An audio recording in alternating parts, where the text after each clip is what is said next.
Hola a todos y a todas. Bienvenidos al podcast de Locamente. Soy Juan Pablo Barnechea y aquí os hablo de vida, libros y psicología. En el capítulo de hoy vamos a tratar de un tema que a mí particularmente me interesa mucho y es el miedo. Una emoción no solo humana sino animal, que es esencial para la supervivencia y a la que debemos el estar vivos día a día, pero que tiene muy mala prensa. Pero es que la tiene por motivos equivocados. Porque además en muchos casos es una herramienta que tenemos estropeada en su regulación. Como veíamos en anteriores capítulos, se ha ido instalando en nuestra sociedad la idea de no sentir ningún malestar. Y eso que es inteligente y adaptativo cuando se trata de solucionar problemas y dificultades del mundo exterior, nos confundimos al tratar nuestros malestares internos de la misma manera.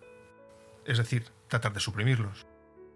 Así que las sensaciones tan incómodas que nos provoca el miedo o la tristeza, en vez de verlas como señales de nuestro organismo que nos llaman la atención sobre algo importante, las consideramos un problema en sí mismas y tratamos de deshacernos de ellas. Pero como vimos anteriormente, eso es como matar al mensajero. Es cierto que en el corto plazo el no hacer caso de esas emociones difíciles y aliviar sus síntomas nos puede hacer precisamente no sentir ese malestar. Pero el problema del que te avisaba esa emoción puede que persista, y como podemos experimentar por nosotros mismos, esas emociones suelen volver pronto y con más intensidad. Bueno, pues hoy vamos a mirar de frente y a los ojos a nuestro miedo. Para algunos, un pequeño o un gran monstruo. Y también a una de las formas en que se presenta y que conocemos con el nombre de ansiedad. El miedo me interesa porque lo he sentido en mis carnes desde mi más tierna infancia.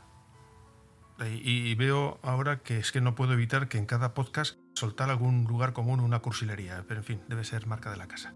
Como decía, yo he sentido miedo, como muchos, como casi todos vosotros y vosotras. Y lo he sentido durante toda mi vida. Pero no me refiero al miedo normal, ese que nos protege de hacer tonterías peligrosas o del sistema automático que se dispara y que activa nuestros reflejos ante un peligro o amenaza inminente. Me refiero al miedo cuya causa no proviene tanto del exterior como de nuestro interior, de nuestra mente, sea desde su imaginación o sea desde una interpretación exagerada de un suceso proveniente del exterior. Y en concreto al tipo de miedo que nos inhabilita o que en el sentido más freudiano nos castra, nos incapacita, nos aparta de situaciones o de acciones que son importantes para nosotros. En mi caso, y para no ser teórico, el ejemplo doloroso me remonta a mi adolescencia. A mis 13 años ya sentía una gran atracción por las chicas y con la misma o mayor intensidad cada vez que me acercaba a alguna que me gustaba o incluso con solo pensar en hacerlo me invadía una oleada de miedo, de pavor, de pensamientos negativos, imaginando su rechazo o su voz diciéndome cosas humillantes. Sinceramente, en mi vida nunca me ha pesado algo más que mi inhibición a tratar de conocer chicas o de ligar con ellas. ¿Cómo operaba en mí el miedo en este caso? Puede que a algunos os suene. Pues veía a una chica atractiva en un pub, en la playa, y mi deseo tan intenso de conocerla, de hablar con ella, de disfrutar de su risa o incluso imaginar sus besos. Y siento un gran impulso, me voy acercando a ella, pero cuando estoy a unos metros de distancia, muchas veces incluso antes de que ella misma sepa de mi existencia, una voz en mi interior atruena al espacio diciéndome cosas como ¿a dónde vas? Ella pensará que eres feo, o tonto, o soso, me avergonzaré y me rechazará. Y noto cómo la ansiedad en forma de palpitaciones, presión en la cabeza, nudo en el estómago o sudores fríos se apoderan de mi organismo. Me pongo blanco primero, rojo después. El malestar es tan intenso que antes de decir nada, abandono. ¿Y cuál es el resultado de esta experiencia? Pues que elijo dejar de sentir este malestar. ¿Cómo? Apartándome de la situación estresante. Si es que he llegado a ella. Porque en muchas ocasiones todo lo anterior solo ha ocurrido en mi imaginación. Mi mente ha montado una escena con todos los elementos para conducir a la catástrofe temida, el rechazo. ¿Y qué implica en mí esta elección? Pues preferir dejar de sentir esas sensaciones incómodas de mi miedo y no actuar. Presto más atención al estímulo aversivo a este miedo mío y sus predicciones y elijo la huida, la evitación del supuesto peligro, la situación que acaba siendo juzgada como amenaza. Y es cierto que se disuelve el malestar, pero correlativamente se disuelve mi vida. Es decir, dejo de hacer algo que es importante para mí, que deseo, como es conocer a una chica atractiva, y dejo de experimentar y explorar la vida, de contactarla, para pasar a convertirme en un mero organismo que late y respira, pero que elige no sentir. Así me quedaré tranquilo, sin el malestar de la ansiedad, pero también me quedaré vacío, sin vivir nada que merezca la pena, porque lo que merece la pena es precisamente lo que nos importa, y lo que nos importa, cuando no lo obtenemos o lo perdemos, nos duele. Solo nos duele lo que tiene valor para nosotros. Como veis, aquí me estoy refiriendo a lo que se denomina ansiedad social. En otros episodios del podcast sobre el miedo hablaremos también de las fobias o del trastorno de ansiedad generalizada o de los ataques de pánico. Profundizando un poquito en el tema. Con frecuencia nos olvidamos de que lo que nos construye vitalmente son nuestros actos, no tanto nuestros pensamientos ni nuestras emociones. Lo que va tejiendo nuestra tela existencial es la trama de los actos, como digo, y la urdimbre de nuestros valores, de aquello que más nos importa. Y en este punto hay que diferenciar entre la respuesta que nos pueden dar los demás cuando actuamos hacia ellos, que puede ser positiva, negativa o neutra, y cómo nos afecta esa respuesta a nosotros. Porque si la opinión ajena nos importa mucho, la aprobación a lo que hacemos, decimos o cómo somos será una cuestión crucial para nosotros. Vamos a ver, a todos nos gusta gustar, a quién no. O que nos reconozcan nuestros méritos, que nos valoren y nos aprecien. Esto tiene un componente atávico, primitivo, como vimos en el capítulo sobre el origen de la infelicidad. En su momento, durante milenios, nos iba la vida en ello, porque si el grupo o la tribu nos rechazaba, simplemente moríamos. Entonces, teníamos una dependencia vital del grupo. Era cuestión de vida o muerte. Y ahí nos ha quedado este reflejo emocional tan doloroso cuando somos rechazados, criticados, humillados, en todas nuestras relaciones personales, amorosas o profesionales. Cuando nos rechazan, sentimos una punzada física y un malestar psíquico. Entonces podemos comprender que sintamos miedo a ser rechazados y esa ansiedad anticipatoria en las ocasiones en las que vamos a ser evaluados o juzgados y con la posibilidad de ser rechazados o criticados. Incluso en el peor de los casos, humillados o avergonzados. Llegados a este punto, también conviene diferenciar conceptos relativos al miedo o a la ansiedad, porque hay bastante lío al respecto provocados por los propios autores en la materia y también por la cultura popular. Si entendemos el miedo como emoción básica pura, diríamos que este sucede con carácter inmediato, con activación física automática para provocar reflejos de autoprotección ante una amenaza o un peligro inminente. Podemos pensar en el ataque de un perro o un coche que se abalanza sobre nosotros o si nos encontramos de repente ante un precipicio. Así el miedo se conecta con nuestro instinto de supervivencia, de protección frente a ese peligro o ese posible daño, o incluso la propia muerte o la posibilidad de que alguien próximo a nosotros sufra un daño. Por otro lado, si pensamos en una amenaza o un desafío o problema, pero no inmediato, o de carácter difuso o poco concreto, vemos que nuestro miedo sufre un proceso mental propio de nosotros, de los seres humanos. Hay una valoración del evento que nos preocupa. Y entonces estaríamos hablando de ansiedad propiamente dicha. Pero tanto la ansiedad como el miedo no son malos en sí mismos.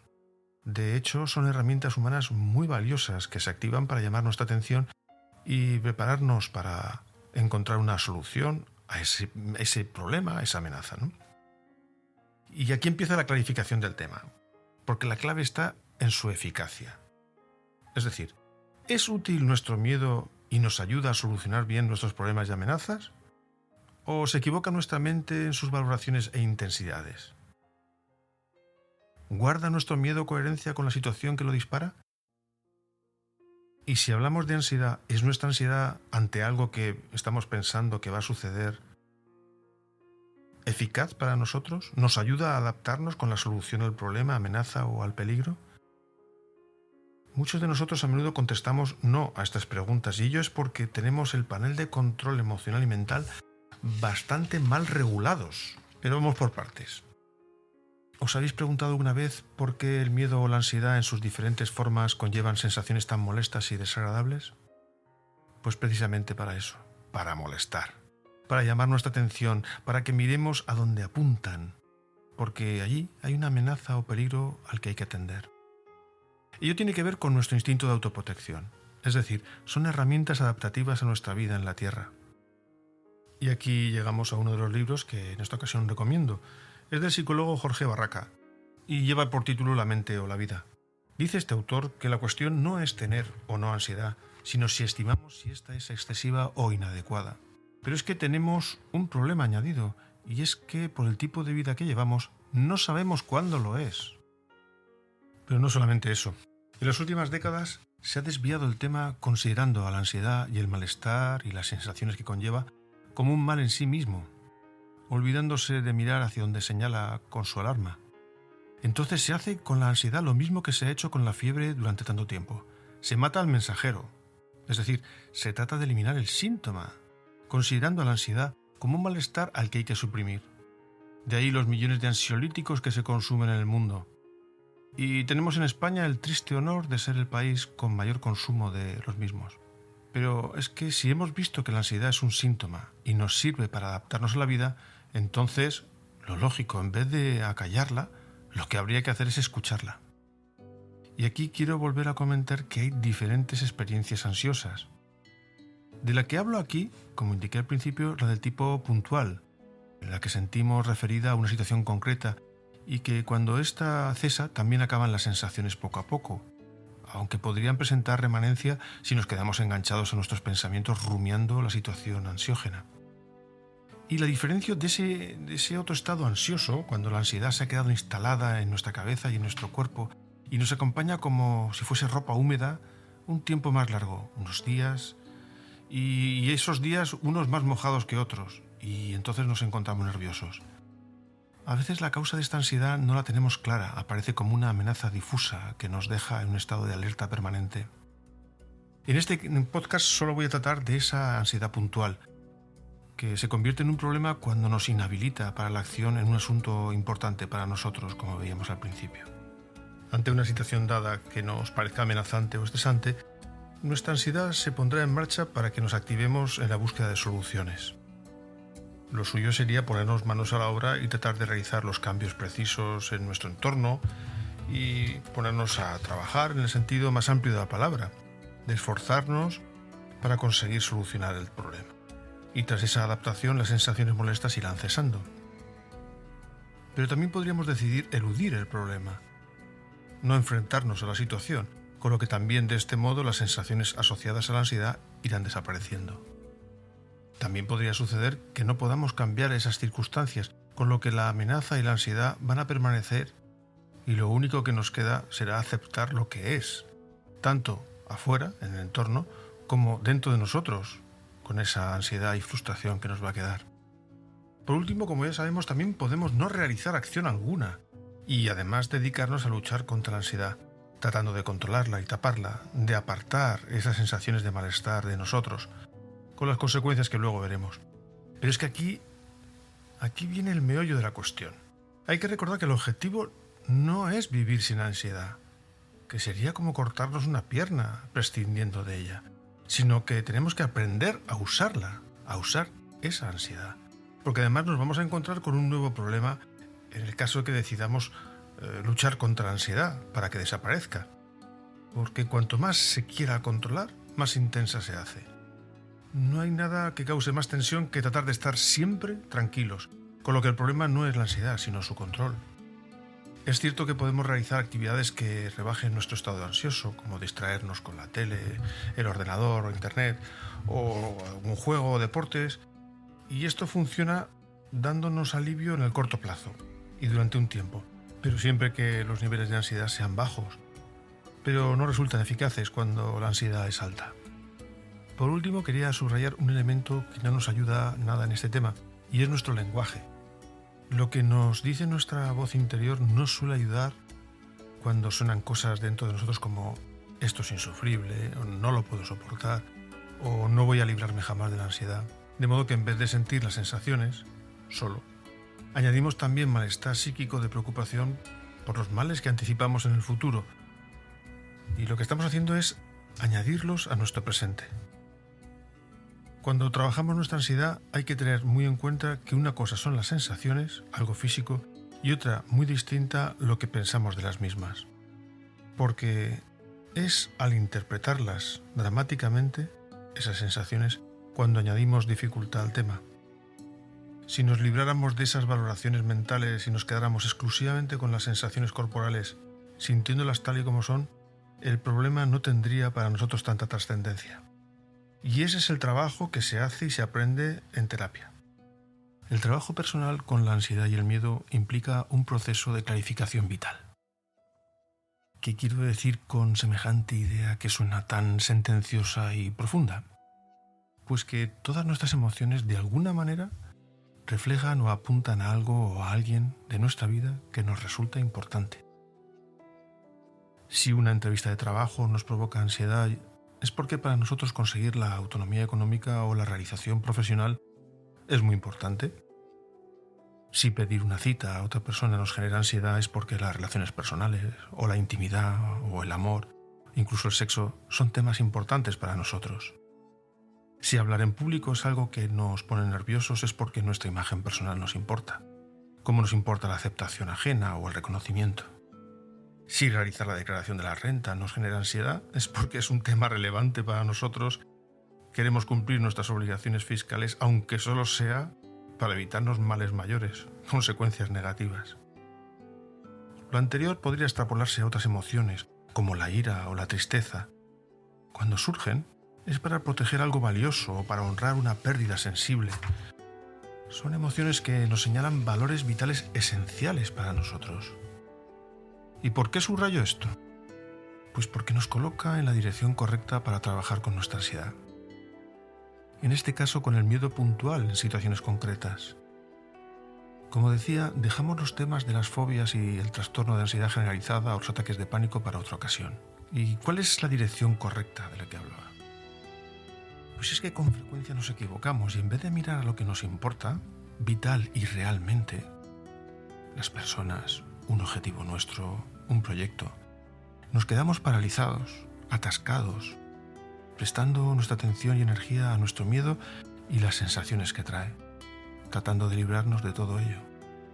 Así perdemos de vista lo que deseábamos inicialmente y preferimos dedicarnos a librarnos de nuestras sensaciones de malestar. Y que conste que todos evitamos muchas veces enfrentarnos a situaciones que nos provocan miedo o ansiedad.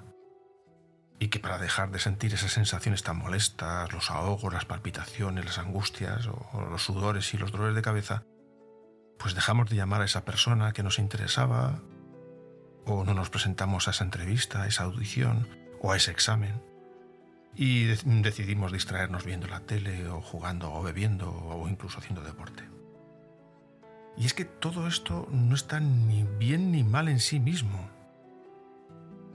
Es que la pregunta no debe conllevar para nosotros mismos un juicio moral de si está bien o está mal, sino una valoración de su eficacia.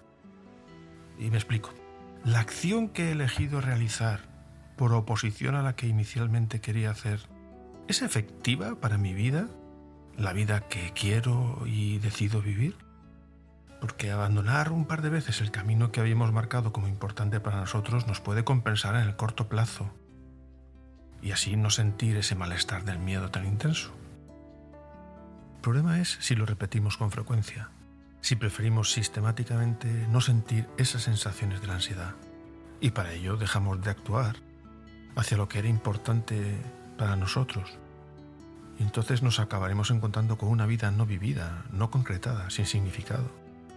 Porque lo que estaremos haciendo es pasar a vivir virtualmente en nuestras cabezas, en nuestras mentes, pendientes de escapar y controlar todo el tiempo esa ansiedad, de no sentir el más mínimo malestar físico o emocional. Pero es que el precio que pagamos cuando elegimos comportarnos así, cuando preferimos y decidimos no sentir lo que nos molesta dentro de nosotros, es el que no vamos a acceder tampoco a lo que nos genera alegría verdadera, o satisfacción o plenitud, que son las cosas que hemos ido señalando que nos importaban. Nuestras relaciones, nuestros proyectos, nuestros valores. Y esas acciones que implican esfuerzos, riesgos, dificultades y también ansiedad, o el miedo al fracaso, al juicio ajeno. Porque, voy a insistir, lo que valoramos en la vida cuesta, y cuanto más cuesta de conseguir, más lo valoramos. Y también cuando lo perdemos, más nos apenamos. Para trabajarnos la ansiedad debemos prepararnos en diferentes ámbitos. El primero consistiría en aceptar la posibilidad de que nuestra acción acabe en fracaso, que el otro nos rechace, que nos digan que no valemos para el puesto, que no somos su tipo o que no les gusta nuestra obra de arte. Entonces tenemos que entrenarnos para encarar la situación estresante y ansiógena en el peor de los escenarios posibles, el resultado negativo que no queremos. Y esto implica entrenarnos en la aceptación de la frustración de nuestros deseos, en la decepción. Y eso tendrá también que ver con nuestra autoestima. Pero bueno, es que nuestro deseo no tiene que coincidir con nuestro objetivo cuando hablamos de realizar las acciones que son importantes para nosotros. Me explico. Nuestro objetivo no es que se reconozca lo buenos, lo guapos, lo listas y las maravillosas que somos. Nuestro objetivo es hacer lo que tenemos que hacer para ser coherentes con nuestros valores más allá del resultado final. Es que son dos premios diferentes. Uno depende de nosotros, que es nuestra acción. El otro, el resultado final, no. Ya que depende del otro, del universo, del azar. Entonces tenemos que dejar de ver en nuestro interior, en nuestra mente, que el fracaso de nuestra acción sea una catástrofe o una situación inaceptable, una humillación, un desastre. Estos son juicios mentales de un sistema nuestro exagerado y sobre todo estropeado. Estas ideas y creencias fortalecen la intensidad de la ansiedad.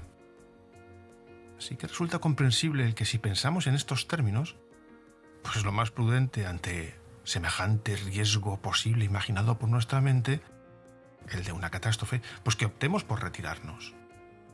Las sensaciones de una tensión insufrible ante lo que vivimos como una situación casi de vida o muerte, es lógico que nos hagan abandonar, ¿no? Entonces es muy importante tener claro esto y tomar distancias de ese resultado final. Desde luego, es lo que deseamos. Nosotros queremos ese puesto de trabajo. Nosotros queremos tener esa cita o dar esa charla en público. Y entonces nuestro compromiso con nosotros mismos es realizar la acción necesaria para que pueda darse ese resultado que deseamos. Pero no podemos tener la certeza de conseguirlo. Pretender el resultado sí o sí es una exigencia de omnipotencia. Es irreal y nos llevará al sufrimiento innecesariamente. Por supuesto que si conseguimos el resultado anhelado nos llevará a la gran satisfacción. Y si no lo conseguimos nos vamos a quedar decepcionados, tristes y frustrados. Pero es que si hemos recolocado bien nuestros valores vitales, además de sentirnos tristes, también nos sentiremos contentos. No son dos emociones o sentimientos contrapuestos, porque hemos hecho lo que teníamos que hacer. Así sentiremos la satisfacción de ser coherentes con nuestro compromiso de realizar las acciones que son importantes para nosotros. Pero vamos a avanzar un paso más, porque tras aceptar la posibilidad de fracasar, ahora tenemos que enfrentarnos con el trabajo más relevante ante nuestro miedo y las sensaciones de malestar que éste trae. Y consiste en aceptar dentro de nosotros estas sensaciones tan incómodas cuando aparezcan en el momento de pasar a la acción o incluso de pensar en actuar. Es decir, fijamos nuestra atención primero en lo que es importante para nosotros y conectamos desde nuestras tripas profundamente con ese valor y nos comprometemos a realizar las acciones necesarias acompañadas en nuestro interior por todas las sensaciones incómodas de malestar y todas las emociones y pensamientos angustiosos que se presenten en ese camino. Y todo esto es en contraposición a lo que hacíamos antes, porque de un lado tratábamos de librarnos de ese miedo, de esa ansiedad y esas sensaciones o de controlarlos, o del otro nos quedábamos esperando a que se pasaran todas esas molestias para poder actuar. Pero es que si dejamos nuestra acción pendiente de que se pase nuestra ansiedad o de tener ganas o motivación, como solemos decir, para hacer lo que tenemos que hacer, estamos poniendo en suspenso la vida y nos acabaremos metiendo en una especie de cueva donde pasa el tiempo, sin malestar, eso sí, pero sin significado. Entonces, como decía, conectamos con nuestro deseo, eso que para nosotros es tan importante, y abrazando o de la mano de ese miedo que surge en nosotros, porque os recuerdo que ese proyecto, ese deseo es importante para nosotros, vamos realizando nuestra acción. Y con ese malestar, ese nerviosismo, esas palpitaciones y sudores fríos, pedimos esa cita. O llamamos a ese alguien de quien hace años acabamos enfadados. O acudimos a esa entrevista de trabajo. O nos subimos al escenario y empezamos a hablar. Y nos permitiremos y nos dejaremos estar nerviosos.